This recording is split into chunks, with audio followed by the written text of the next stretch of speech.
It's not just about passion. It's not just about having the right strategies. It's not just about having the right investors. It's not just about having the right resources. As I have learned time and time and time again, it's about a conviction that you must have that defeats a pandemic. Because that conviction is there. Yeah? And sometimes there can be two. My other conviction is we were not put on this world to be poor. We were not put on this world to have a bad life. So no matter what logic you tell me about how many businesses fail and poverty, etc., my firm belief is we were all put on earth to live abundantly. So that's my other conviction. So what's your conviction? Yes, I'm passionate about many things, training, etc., etc., but I can guarantee you it is not passion that gets me up every day in the morning. When I'm facing a KRA audit, passion is not enough. Because I can't tell them how passionate I am about financial literacy. Yeah? Passion is not enough. Yeah? I have learned money is not enough. Money is not enough. Never lose sight of that conviction, because that's the one that holds true. Whether it's this business, whether it's going to be another business in 5 years, whether it's going to, because you don't know what happens down the lane. You can't completely say, or your business will evolve in a certain way, but don't lose sight of the conviction and the true reason why you're doing it, and keep asking yourself, why am I here? So the other thing I wrote down, so I told you the first one was this business will run without me, okay? The other thing I wrote down was, remember, this is when I'm starting. I'm simply starting. I wrote down, you will write a book. At this point, I'd never written a newspaper article, nothing of the sort, and I just said, you will write a book. And my lesson from that, there are those ideas that will pop into your head. Nobody told me you will write a book. But sometimes things popped into your head and you dismiss them because it doesn't make sense. It completely doesn't make sense. You can't see the how. You don't even think you have the skill.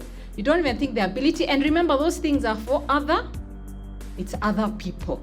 So the other thing, as I was very new in Centonomy, was you will write a book. And in my journal, it's even written sensitivity. I was playing around with words. I wrote sensitivity, sensible, and it took 10 years. 10 years later, I published a book, Making Sense. That's what vision is. It is so irritating to have I'm so sorry, people. I'm so sorry. For the most irritating journey of your lives to be a visionary. Most irritating thing ever. It keeps you up at night. You feel disturbed with the state of the world permanently. Are my people here? Yeah? Permanently. Because the world you have in your head just exists differently. Why didn't I want to get up of bed in the morning? Because every morning the world proves to me how what is in my head is not how the world is going to operate. Yeah? It is so irritating to be a visionary. I know people, I'm not supposed to be saying this. I'm supposed to come and do some nice motivational talk about the greatness of having a vision and how we are all walking on clouds because we are visionaries, yeah? No, the reality, it is the most irritating, fulfilling, yes, irritating journey. But this is what I've learned. As visionaries, it is irritating because we're always looking where? Forward. After this year, I've done some looking backwards and I said, oh my goodness, I did write the book. But where was I looking?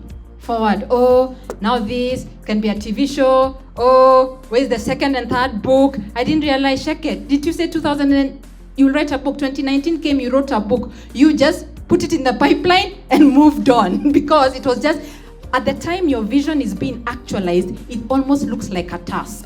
It's just something that needs to be done. You're not noticing you have that what was vision 10 years ago, you have ticked the box. But because when you're climbing a mountain, even when you climb the top of a mountain, what do you see? The next. You're always going to be seeing something. But please do yourselves a favor for your sanity. For your sanity. Stop and look backwards. Because if you don't stop and look backwards, you don't realize how much you have actually done. Even if it's 1 year, I can guarantee you there's something you have done. And because I write, my way of doing it is journaling. Because I journal, sometimes I'm like, let me go back to my journals of 3 years ago. I'm like, oh my goodness. Oh, you mean I traveled there? Oh, I was invited for a conference. The day I was going for the conference, I was more irritated about it than anything else. But it was there in the vision. Yeah? So look back, but please be compassionate to yourself. You're on a very, very irritating journey. And it's important to, it's a very irritating journey. Even every day I still wake up, 14 years, I still wake up irritated.